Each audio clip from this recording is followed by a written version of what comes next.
All right, we can go ahead and get started here. So this is continuing the month of sports psychology. Obviously missed last week with the crazy week and the travel, but jumping back on it this week. So we'll do two this week. Actually, we're going to do this week's topic, which or is technically last week's topic, is grit, and then we'll do mental health on Friday. So the topic of grit here this week, break down the overview, the topic or the kind of theme is created by Angela Duckworth's writing, and so both her research, but then also been popularized by her book publication. So her thought process really started with who is successful and why are they successful, and she looked across a bunch of different domains. That's students, business people, and athletes. It's really expansive research. So but that was her kind of core premises. Who is successful and why are they successful? That was kind of her curiosity question.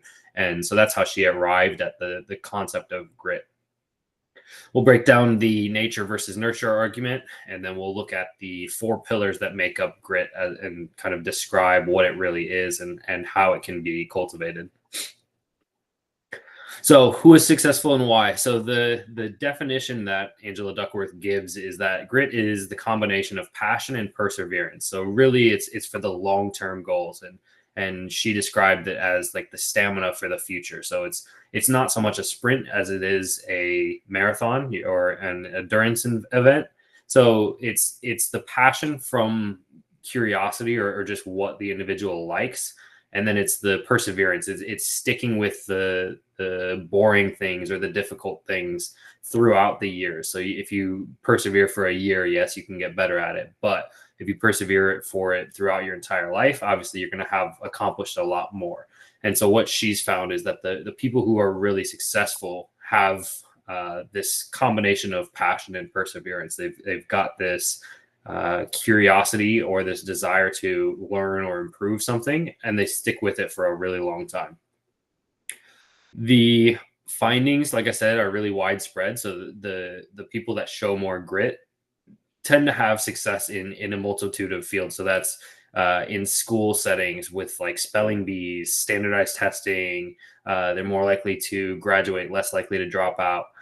But then it also transfers into like the real life aspect where people are having success in business or in their career fields. There's people that are doing they're making a lot more money, or they're achieving a lot more things. So the theme of grit is kind of an interesting application because it applies to pretty much everything. So that's what I was saying is her book is really popular, and it's probably for a good reason. So the nature versus nurture argument here, this is actually this graphic is from a different paper, but it basically shows the athletes kind of genetic pathway, but then also how their genetics are being modified to equate to their performance success. So they start with genetics. They start with, let's say, body composition for one. Like, let's just say that they are just born with like really athletic type 2 muscle fibers just throughout their body. They're just really explosive athletes. Then it's a matter of what do they do with that? Are they training the movement patterns to move effectively? Are they practicing the motor skills? Are they learning the talent or the technical aspect of their sport? Are they practicing throwing the ball if it's a throwing sport, or kicking a ball in a sport like soccer? Their cognitions, how they think about sport, how they perceive sport, how they are seeing things like competition, success, and failure. Then they're getting feedback from their environment as well. They're getting things from their coaches or from their parents that are going to make them more or less likely to continue with that process. And so that's kind of that phenomena of the 10,000 hours to be successful in any field. And so it's deliberate practice. They're sticking with not only are they practicing whatever it is a lot, but they're doing really focused, intentional practice. So if you're, let's say, kicking a soccer ball, it's not just going out and kicking a soccer ball 10,000 times. It's, okay, I want to kick the soccer ball at this precise spot on the ball with this precise amount of spin to then create this shot or this pass technique and this part of my foot to shape the shot differently. So there's so much there's so many layers of like complexity that's built upon one another through the intentionality or deliberate practice, and that's where the nurture aspect comes in. Yes, they're born with some kind of genetic predisposition where they're likely to succeed if they try it, but then there's also those who are more likely to stick with it throughout the process. So obviously people are going to struggle in sport at some time, so how you deal with those setbacks has an influence on your career success. So what she suggests is that the biggest thing that you can do to kind of nurture grit within athletes is to find and pursue passion. So find the thing that makes them enjoy it. If you don't enjoy it, you're never going to stick with it through all of the setbacks and all of the menial tasks where you have to go out and practice your 10,000 hours. So you really have to enjoy whatever it is that you're setting yourself to. Growth mindset. This was Carol Dweck's original work. And so basically what they found was that athletes who don't see failure as a momentary evaluation where they're either passing or they're failing, but rather they see it as an opportunity to learn and to get better. So anytime they fail or they do poorly, they're seeing that as, okay, how can I learn from this so that I can do better? So having that growth mindset really seems to cultivate that grit within athletes. And then Angela Duckworth has a saying that's in a lot of her speeches where she says effort counts twice. And so this is where that old saying that effort beats or hard work beats talent when talent doesn't work hard. So basically what she's given was I won't remember this exact equation, but it was something to the effect of success is talent times effort. And then I think it was, I can't remember. I think it was like achievement is success times effort. So it was like the equation for not only like short-term success, but then long-term success and achievement as well. So basically what she's saying is that effort and the idea that effort is important cultivates this grit mentality, which then allows them to succeed in sport. Any comments, questions so far? No, I like how you made the distinction when you were talking about 10,000 hours and something to become a master at it. You said it has to be intentional.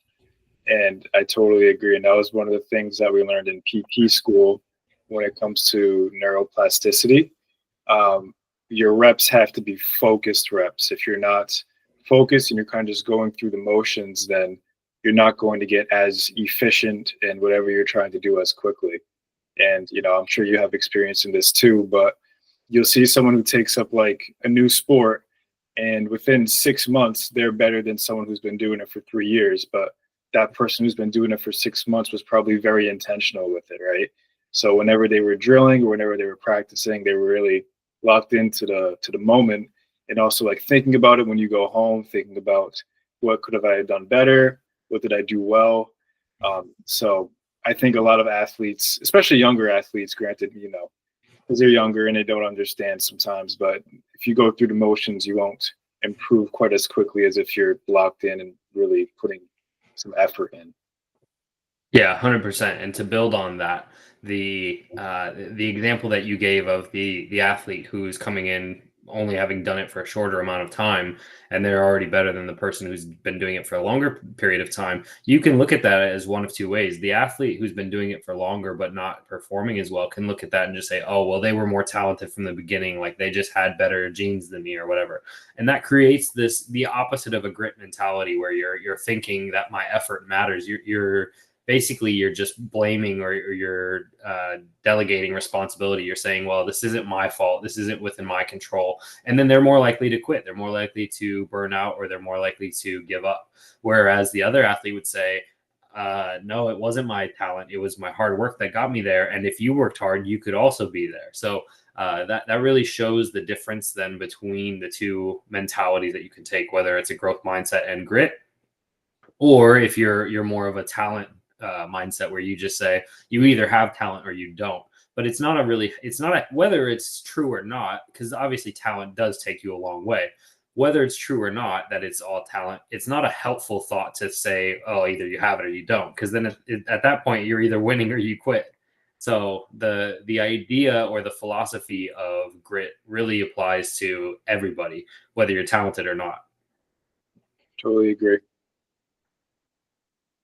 So the four pillars of grit, and this is what is laid out in the book Grit: the interest, practice, purpose, and hope. And so the interest again is that curiosity. It's the natural or the intrinsic desire, as we talked about last week with the motivation. It's all intrinsic. It's they're not being told to go do this thing. They are truly just self-motivated. They want to wake up every day and just think about this or go do this and just practice and practice and practice. And again, so it's not just doing the thing. And I know that you do jujitsu, so we can probably get into this exact discussion. But it's not just going to jujitsu and sparring all the time. You drill and you drill and you drill and you get okay at like one technique, and then you go out and you spar and it probably doesn't work. But then if you keep practicing, you tweak it, you deliberately modify some of those variables. Maybe your body position needs to be a little bit lower so you're not getting swept. Maybe you need a tighter grip of the wrist so that the elbow can't escape, things like that. So it's not just going out and doing the thing, but it's the intentional improvement and working on weaknesses that's going to get you there.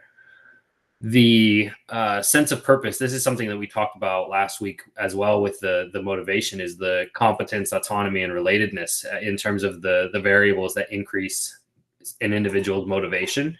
And so the strong sense of a connection to something that's bigger than themselves, something that's outside of just them as an individual. So having it be, whether it's financial piece and you say, I need to do this professional sport so that I can pay for my family, or whether it's a sense of community where you say, I'm doing this for my country, I'm going to inspire the next generation, whatever it might be. But you have this purpose that what you're doing is bigger than just you playing your sport. It's a strong sense of identity that's very motivating.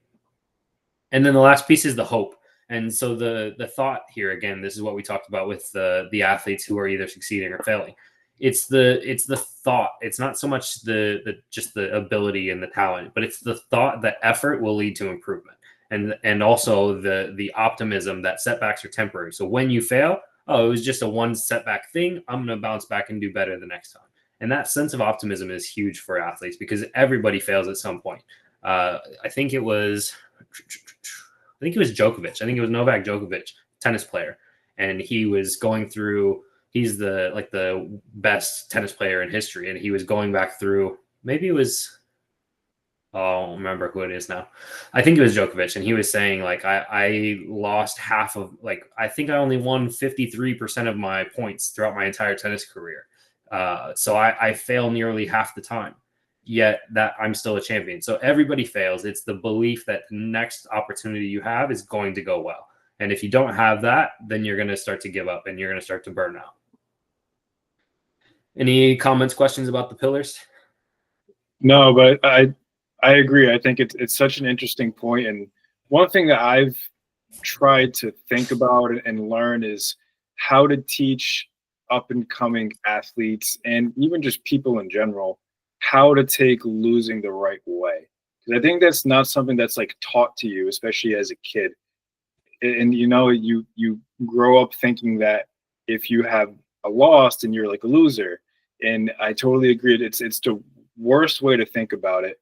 If you can shift your mindset to look at losses as an opportunity to learn something, you're going to grow so much more. But and I understand, right? Because we've all been in positions before where you lose and it's embarrassing and it sucks. But if you can just turn that switch and be like, all right, this sucks, but what can I get out of it? You know what I mean? And I think you'd be much better off trying to do that. And it's not easy to do, but I think it's something that we should be teaching people more. Yeah, I have kind of conflicting thoughts here because on the one hand, the emotional side of things and just really the affiliation of like winning and losing is a really powerful motivator. Like there are athletes who are strictly motivated to avoid feeling the defeat that they feel when they lose. And so it's kind of the argument of the want to win versus the refuse to lose. Like are athletes doing their best when they are trying to win and like go out and compete in order to like win and conquer, Or are they doing their best when their back's up against the wall and they're like, all right, I don't care what it takes, I'm not losing.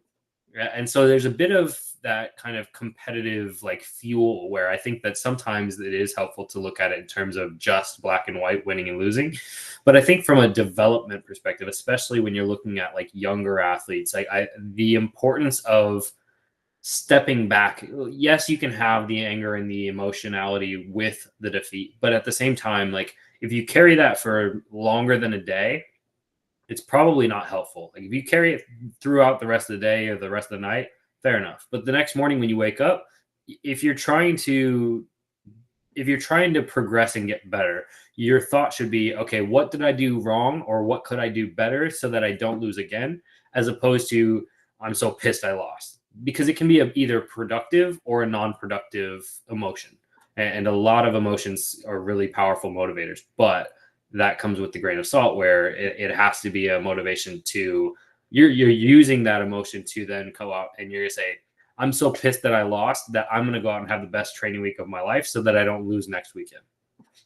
I like that, and I like the point you made about be upset for a day and then get over it and get back to work, right? So use that emotion, use that negative emotion to fuel you, but if you let it consume you for a week, for a month, you're missing out on opportunities to grow from it. Yeah, it's a way of like, I guess the way that I would conceptualize it, it's a bit like putting blinders on for a horse. Like it's going to give you tunnel vision for sure. You're going to miss things that are on the side, but that can be helpful or that can be harmful depending on the rest of the context and what's going on. So sometimes it's good to just channel all your energy onto one thing, and other times you get too tunnel vision and you start to miss all the details that are surrounding you. So like I said, it can be helpful or it can be harmful. Time and place for both. For sure. So for the literature for this week, a lot of it is from Angela Duckworth herself. She is not only an author, but also she's a researcher. So she's an actual psychologist, and she studies psychology pretty extensively. She's got a lot of publications. So the first one is just the book itself, Grit. If you haven't read it, highly suggest it. That's a great book. But then also the research publications she has on her website, a ton of different research articles that she's put out that are different variations of the phenomena that is grit. And so there's different psychology researchers that are working with her to expand upon her topic or her phenomena of grit to then kind of really pinpoint and be precise of what is grit, how does it impact people, and more specifically, how is it impacting athletes. So especially in sports psychology, it's really big topic where a lot of researchers are interested in seeing how does grit influence things like competition or youth athlete development, things like that. So there's a lot of really good sports psychology literature out there on this. And then the next piece for the written or the word and text literature is from Red Bull, actually. And on their website, they have an article that was put out called Mental Toughness, and it's talking about how to develop it was more so than just grit, but it was how to develop the kind of the personality traits that it takes to succeed at the highest level.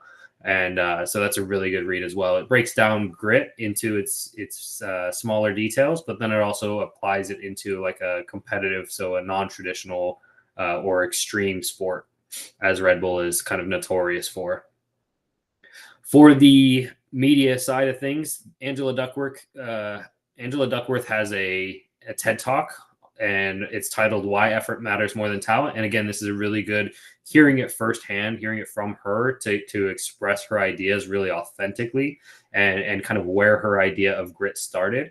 Is really, really helpful to understand the topic, but then also in terms of the details and seeing how she's conceptualizing talent versus effort and how you can then take it and apply it to whatever your field is, whether that's athlete or business or whatever it might be.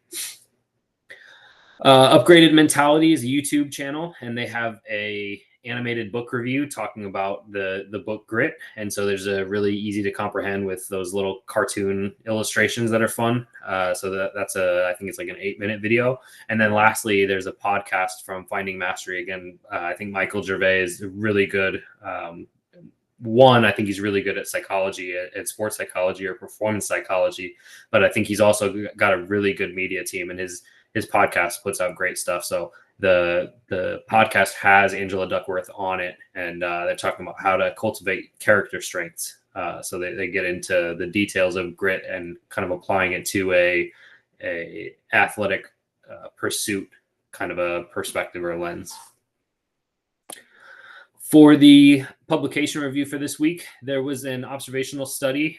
This was from the Scandinavian Journal of Sport and Exercise Psychology. And so the design was basically a survey. It wasn't manipulating any variables. It wasn't an experimental study. It's just an observational study. And so they asked elite athletes and non-athletes to fill out two different surveys. So one was the short grit scale. And so this was 8 questions, 4 for the dimension of passion, and then 4 for the dimension of perseverance. And then from there, they also asked them, I think it was 12 questions on what I can only assume is pronounced estimate. I'm not sure. But it was the conscientious scale. And so what they were kind of comparing was, how does a personality trait that's been researched for a long time, probably since like the 50s, like the Factor 5 model of personality existed for a long time. And the conscientiousness trait is something that's widely researched in athletics and sport, because the conscientious trait tends to be correlated with athletic success. So the more conscientious you are, the more likely you are to succeed. And so they were comparing these two across the populations to see, are they similar? Are they dissimilar? Is there any difference between the two, or the different dimensions of grit? And their hypothesis was that there was going to be a really large positive correlation between the grit scale and conscientiousness, and they thought that was going to be both correlated with elite athletes. So they thought that the non-athletes were going to be lower in conscientiousness as well as lower in grit. But actually what they found was that grit and conscientiousness were highly related, which was already identified in previous research. But what they found was that the grit was higher in elite athletes when compared to non-athletes, and that conscientiousness was higher in non-athletes. And so this was kind of contradictory to previous research. They had thought that conscientiousness led to higher scores in athletic ability. And so what the authors attributed this to was that the elite athletes were being asked in the environment that they enjoy and that they're pursuing. And so when they're asked about grit and conscientiousness, they're answering through a perspective or through a lens of enjoyment and self-motivation. Whereas these non-athletes are being asked in their workplace, where they're kind of putting on a different hat to show up in the work environment, and they're maybe answering the questions how they think it should be answered, as opposed to just answering authentically. So they think that the conscientiousness was a bit skewed in this study, as opposed to what was previously identified. Furthermore, what they found was that grit and conscientiousness were related but very distinct subjects because of this distinction or separation between elite athletes and non-athletes. So even though grit and conscientiousness were related, they were still separate and rated higher between populations. The last thing that they thought was that grit was important for elite performance, and so that the athletes that tend to succeed the most tend to be higher in grit. And so that, I believe, if I remember correctly, was higher in the passion dimension, as opposed to the perseverance. The perseverance tends to be really highly correlated with conscientiousness, in which case it's not so much the motivation or the drive to achieve, but more so the discipline in saying, okay, I need to do this in order to succeed.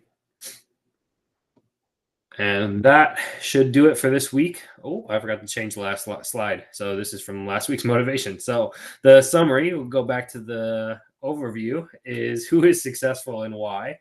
And we talked about the nature versus nurture side of things, as well as the 4 pillars of grit. So then that will wrap us up for this week. Any final comments, questions before we wrap up? No, nothing for me. I thought that was really comprehensive and very interesting. I feel like the word grit has only recently become popularized within like the last 4 or 5 years.